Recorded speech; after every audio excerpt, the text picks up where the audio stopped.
नमस्कार दोस्तों, स्वागत है आप सभी का हिंदी स्टडी में। दोस्तों हम पढ़ रहे हैं आधुनिक काल के वस्तुनिष्ठ क्वेश्चन। इसके 3 पार्ट डाल चुकी हूँ मैं, ये चौथा पार्ट है इसका। ठीक है, स्टार्ट करते हैं आज की क्लास। दोस्तों आप मेरे चैनल पर पहली बार आए हैं तो चैनल को सब्सक्राइब कर लेना, बेल आइकन को क्लिक कर लेना जिससे आने वाला नोटिफिकेशन आपको मिल सके। ठीक है, स्टार्ट करते हैं आज की क्लास। अंधेरे में नामक प्रसिद्ध कविता के रचयिता कौन है? तो कौन है इसके लेखक? मुक्तिबोध। मुक्तिबोध की सबसे लंबी कविता है और प्रसिद्ध कविता है। एग्जाम में पूछा जाता है कि मुक्तिबोध की सबसे लंबी कविता कौन सी है? वो है अंधेरे में। ठीक है। हिंदी का प्रतिनिधि गजलकार किस कवि को कहा जाता है? ये एग्जाम में बार बार रिपीट होता रहता है ये वाला क्वेश्चन। तो ये कहा जाता है दुष्यंत कुमार को। ठीक है, दुष्यंत कुमार जो है, इनका मूल नाम जो है दुष्यंत नारायण त्यागी था। जो इनका मूल नाम था, मूल नाम भी पूछ लेते हैं जैसे, क्योंकि दुष्यंत नारायण त्यागी। ठीक है, इन्हें हिंदी गजल का सम्राट भी कहा जाता है क्योंकि गजल का इनकी एक रचना है साय में धूप, वो बार बार एग्जाम में रिपीट होती रहती है। ठीक है। शिला पंख चमकीले किस कवि की रचना है? तो ये किन की है? सर्वेश दयाल सक्सेना जी की है। इनमें से कौन सी कृति धर्मवीर भारती की नहीं है? क्वेश्चन को हमेशा ध्यान से पढ़ना है, एग्जाम में कोई भी मिस्टेक नहीं करनी है क्वेश्चन पढ़ते समय, क्योंकि एक क्वेश्चन हमारे लिए बहुत महत्वपूर्ण लगता है। हमारी जब मेरिट बनती है तो तब से याद आता है कि क्या होना चाहिए। ठीक है, तो धर्मवीर भारती की नहीं है तो कौन सी नहीं है? असाध्य बीणा। तो असाध्य बीणा जो रचना है किन की है? ये अज्ञा जी की है। जो धर्मवीर भारती जी की रचना है उन्हें देख लेते हैं। सात गीत वर्ष, अंधा युग और कनुप्रिया, ये सब एग्जाम में पूछी जाती हैं बार बार। क्वानो नदी किस कवि की रचना है? तो क्वानो नदी सर्वेश्वर दयाल सक्सेना की रचना है, ये भी एग्जाम में पूछी जाती है। संशय की एक रात, ये भी बहुत बार एग्जाम में पूछी जाती है। ये नरेश मेहता जी की रचना है, संशय की एक रात, रामकथा से संबंधित है। इसका कथानक संबंधित है किससे? रामकथा से, और नरेश मेहता जी की रचना है। इसमें जब राम रावण युद्ध होना था, सीता जी का हरण करके ले गए थे, जब राम सोच रहे थे कि युद्ध करा जाए ना करा जाए, वो रात ऐसी थी उनकी, तो उसका वर्णन इसमें किया गया है। ठीक है, ये एग्जाम में पूछा गया है बहुत बार ये भी कि किसकी रचना है और इसमें मतलब किससे संबंधित है? तो ये रामकथा से संबंधित है। ठीक है, इनमें से नरेश मेहता की रचना कौन सी नहीं है? कौन सी नहीं है? वो है गर्म हवाएं। तो गर्म हवाएं किनकी रचना है? ये है सर्वेश दयाल सक्सेना जी की। जो इनकी रचना है नरेश मेहता की, संशय की एक रात, अरण्य और महाप्रस्थान। जो संशय की एक रात और महाप्रस्थान, ये तो एग्जाम में रिपीट होती रहती है एग्जाम इनकी रचनाएं। सॉरी दोस्तों। चक्रव्यूह एवं आत्मजयी, चक्रव्यूह एवं आत्मजयी नामक कृतियों के रचनाकार कौन है? तो वे हैं कुमार नारायण। जो आत्मजयी रचना है इनकी कठोपनिषद से संबंधित है, ये भी एग्जाम में पूछते हैं। इन सूचियों को सुमेलित कीजिए। तो ये किस किस की रचनाएं हैं? देखो 4 क्वेश्चन है इसमें। चक्रव्यूह, चक्रव्यूह किन की रचना है? कुमार नारायण की है। चुका भी नहीं हूं मैं, शमशेर बहादुर सिंह की। हिम बिद्धु, यह है जगदीश की। और यह है साय में धूप, ये दुष्यंत कुमार जी की रचना है। ठीक है। नाटक जारी है के रचयिता कौन है? तो ये किन की है? लीलाधर जुगोड़ी की। तो ये एग्जाम में ऐसे भी पूछते हैं कि नाटक जारी है किस विधा की रचना है? तो ये कविता विधा की रचना है। किस विधा की रचना है? कविता की। क्योंकि रचना लीलाधर जुगोड़ी की है, लेकिन ये पूछते हैं कि इसमें हम क्या कंफ्यूज होते हैं, नाटक जारी है तो ये नाटक ही होगा, लेकिन ऐसा नहीं है, ये कविता है। ठीक है।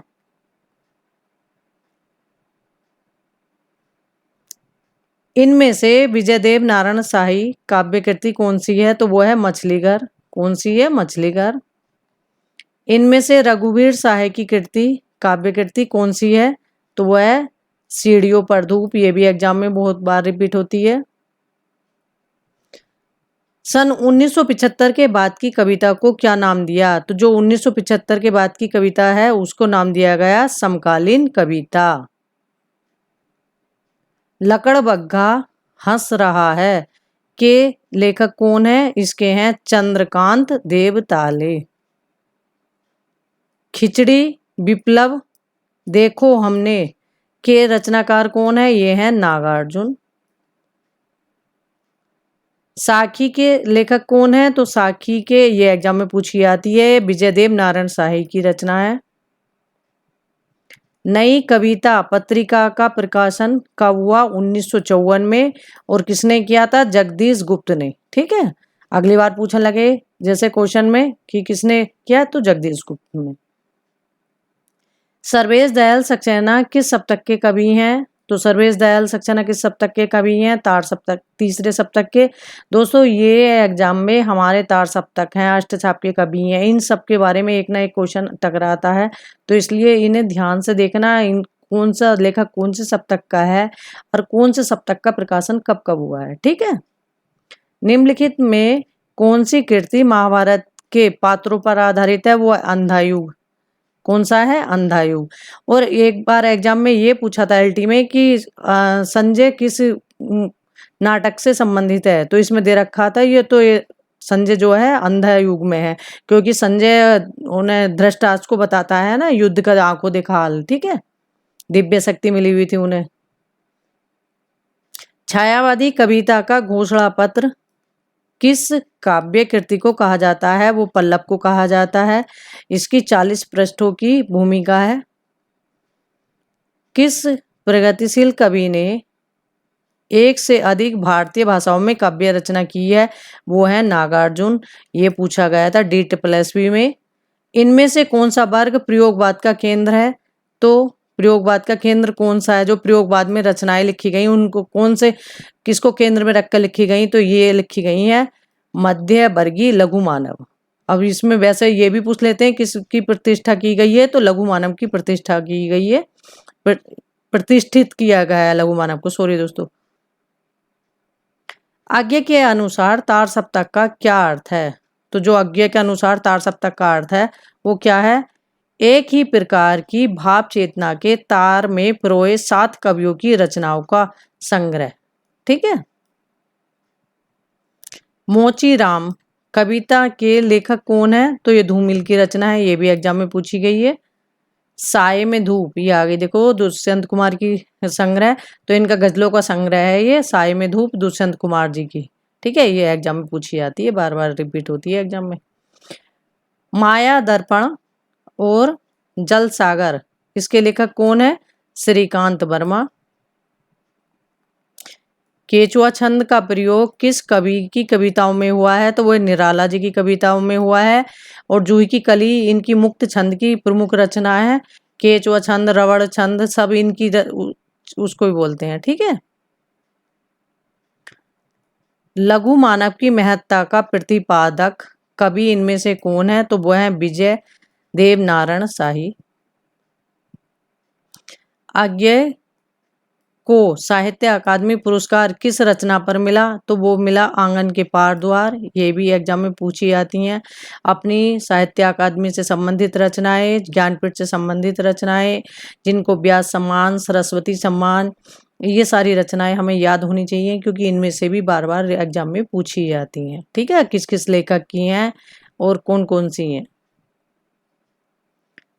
सतपुड़ा के जंगल नामक काव्य कृति किसकी है? तो ये भवानी प्रसाद मिश्र की है, ये भी एग्जाम में पूछी गई है। इसके बाद हम पहले करेंगे टीजीटी के जो लास्ट ईयर क्वेश्चन पेपर आए हुए हैं सारे, और फिर उसके बाद करेंगे पीजीटी के, इसलिए धीरे धीरे सारे एग्जामों के लास्ट ईयर क्वेश्चन पेपर कराऊंगी, तो उससे आपको आइडिया होगा कि जो मैं बता रही हूँ कि वो एग्जाम में आया है या नहीं, या बार बार ऐसे ही बता रही हूँ। ठीक है, क्योंकि कुछ बातें ऐसी हैं कि मेरे कहने से नहीं, आप खुद भी देखोगे तभी विश्वास करोगे कि हाँ ये सही है या गलत है। ठीक है।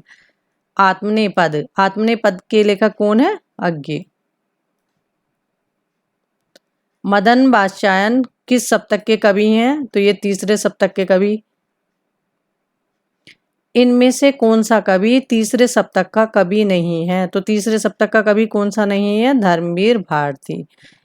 ये इस तरह से ये एग्जाम में पूछे जाते हैं, क्योंकि चारों सप्तक के कवि हमें याद होंगे तो हम आसानी से इन पे टिक लगा सकते हैं, इसलिए हमें जरूर याद होने चाहिए कि कौन कौन से सप्तक के कौन कौन से कवि।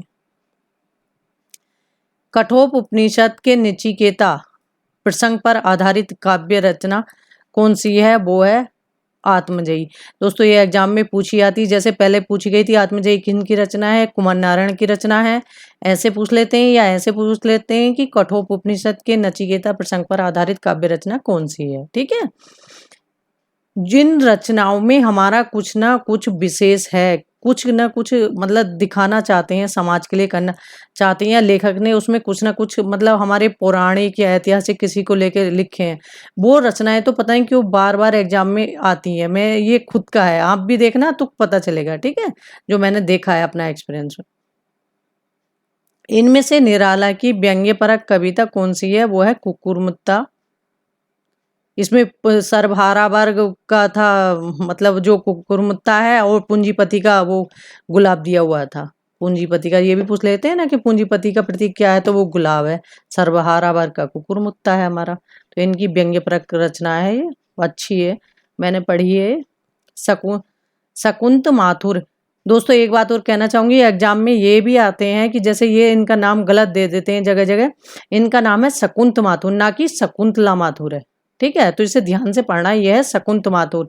ये किस वर्ग में आने वाली कवयित्री हैं, तो ये प्रयोगवाद में।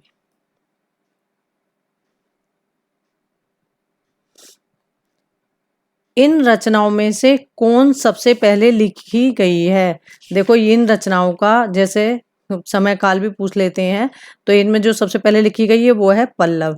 अब पल्लव का समय है 1928, साकेत का है 1931, और जो साकेत का समय भी बार बार एग्जाम में पूछते हैं, कहीं 32 दे रखे, लेकिन मैंने जो देखा है लास्ट ईयर क्वेश्चन पेपर में और जो आयोग ने माना है वो 1931 ही समय माना है इसका। ठीक है, अब कमायनी का समय है 1935, क्योंकि कमायनी का समय भी पूछ लेते हैं, और परिमल का है 1930। ठीक है, तो सबसे पहली रचना हमारी पल्लव हो गई। कौन सी कृति ब्रह काव्य है, तो ब्रह काव्य हमारा कौन सा है, आंसू। ये जयशंकर प्रसाद की रचना है, इसे शोकगीत भी कहा जाता है हिंदी का। कौन सी रचना हरिवंश राय बच्चन की नहीं है, क्वेश्चन को हमेशा ध्यान से पढ़ना है, वो है बुद्ध और नाच घर। इनमें से प्रसाद का गीत काव्य कौन सा है, तो प्रसाद का गीत काव्य कौन सा है, लहर। सुभद्रा कुमारी चौहान की कौन सी कविता अत्यंत लोकप्रिय हुई, तो इनकी सबसे ज्यादा लोकप्रिय कविता कौन सी हुई, वो हुई झांसी की रानी। मातृभूमि पर शीश चढ़ाने जिस पद पर जामे भी रने की यह पंक्ति किस कवि की है, माखनलाल चतुर्वेदी जी की है। इनकी कविता है पुष्प की अभिलाषा, उसकी लाइन है ये एग्जाम में पूछी आती है कविता की। इनकी बहुत चर्चित कविता है ना, वो भी पुष्प की अभिलाषा, तो वो भी पूछी आती है।